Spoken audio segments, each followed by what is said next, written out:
বৈষম্য বিরোধী ছাত্রদের নেতৃত্বে জাতীয় নাগরিক কমিটি নামের এক প্ল্যাটফর্ম ঘোষণা করা হয়েছে। মোহাম্মদ নাসিরউদ্দিন পাটোয়ারীকে আহ্বায়ক, আক্তার হোসেনকে সদস্য সচিব এবং সামান্তা শারমিনকে মুখপাত্র করে মোট ৫৫ সদস্যর এই জাতীয় নাগরিক কমিটি গঠন করা হয়েছে। প্রাথমিকভাবে দেশে সংস্কার আনার জন্য প্রেসার গ্রুপ হিসেবে কাজ করবে এই কমিটি।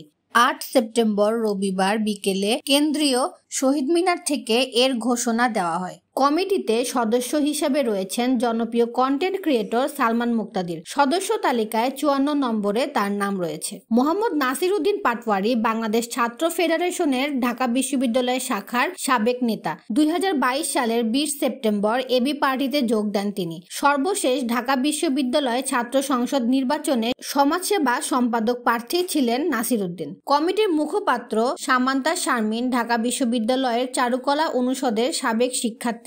এর আগে ৭ সেপ্টেম্বর শনিবার এক সংবাদ বিজ্ঞপ্তিতে বৈষম্য বিরোধী ছাত্র আন্দোলন জানায়, যাত্রা শুরুর পর জাতীয় নাগরিক কমিটি সারা দেশের জেলা, উপজেলা ও মহানগরে তাদের কার্যক্রম শুরু করবে। তাদের প্রথম কাজ হবে সংস্কার আনার জন্য তারা প্রেসার গ্রুপ হিসেবে কাজ করবে।